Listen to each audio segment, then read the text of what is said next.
നമസ്കാരം കൂട്ടുകാരെ. വൃത്തിയാക്കിയ കോഴി കഷ്ണങ്ങളിലേക്ക് ലേശം മഞ്ഞപ്പൊടിയും ഉപ്പും കുരുമുളക് പൊടിയും ചേർത്ത് നന്നായിട്ട് പുരട്ടി വെക്കണം. ഒരു ചീനച്ചട്ടി ചൂടാക്കി വെളിച്ചെണ്ണ ഒഴിച്ച് പെരിഞ്ചീരകം ഇട്ട് കൊടുക്കണം. അതിലേക്ക് തേങ്ങാക്കൊത്തും. വെളിച്ചെണ്ണയിൽ തേങ്ങാക്കൊത്തൊന്ന് മൂത്ത് വരുമ്പോൾ സവാളയും ചുവന്നുള്ളിയും കൂടി ഇട്ട് നന്നായിട്ട് വഴറ്റിയെടുക്കണം. അതിനോടൊപ്പം ആവശ്യാനുസരണം കറിവേപ്പിലയും ഇട്ട് കൊടുക്കാം. ഉള്ളി നന്നായിട്ട് വാടി വരുന്ന പരുവത്തില് വെളുത്തുള്ളിയും ഇഞ്ചിയും പച്ചമുളകും ചേർത്ത് വീണ്ടും നന്നായിട്ട് വഴറ്റി കൊടുക്കാം.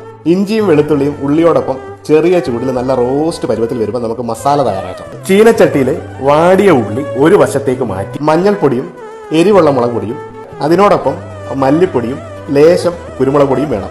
ഈ മസാലപ്പൊടി ചെറിയ ചൂടിൽ 2 മിനിറ്റ് സ്ലോ റോസ്റ്റ് ചെയ്ത് ഉള്ളിയുമായിട്ട് യോജിപ്പിച്ചു കൊടുക്കണം. ഉള്ളിയും മസാലപ്പൊടിയും നന്നായിട്ട് യോജിച്ചതിന് ശേഷം കോഴി കഷ്ണങ്ങൾ ഇട്ട് കൊടുക്കാം. കോഴി കഷ്ണങ്ങൾ ഉടയാതെ മെല്ലെ മെല്ലെ ഇളക്കി ചെറിയ ചൂടിൽ വേവിക്കണം. കോഴിയുടെ നീരിറങ്ങി ചാറ് വരുന്ന നേരത്ത് ലേശം വെള്ളം ഒഴിച്ച് 2 തക്കാളി കീറിയിട്ട് അടച്ചു വെച്ച് വേവിക്കണം. കോഴി വെന്ത് ചാറ് കുറുകുന്ന പരുവത്തിൽ ഗരം മസാലയും കുറച്ച് കറിവേപ്പിലയും ചേർത്ത് കൊടുക്കാം. കറിയുടെ മുകളിൽ എണ്ണ തെളിഞ്ഞു വരുമ്പോൾ തീ ഓഫ് ചെയ്ത് ഒരു 20 മിനിറ്റ് തണുക്കാനായിട്ട് വെക്കണം. ഒരുപാട് പ്രോസസ് ഇല്ലാതെ ഒറ്റയടിക്ക് സിമ്പിളായിട്ട് ചെയ്യാൻ പറ്റുന്ന കറിയാണ്. തീർച്ചയായിട്ടും ട്രൈ ചെയ്യണം. അപ്പൊ പറഞ്ഞ പോലെ ഒരുപാട് സ്നേഹങ്ങൾ വാരി വിതരണം.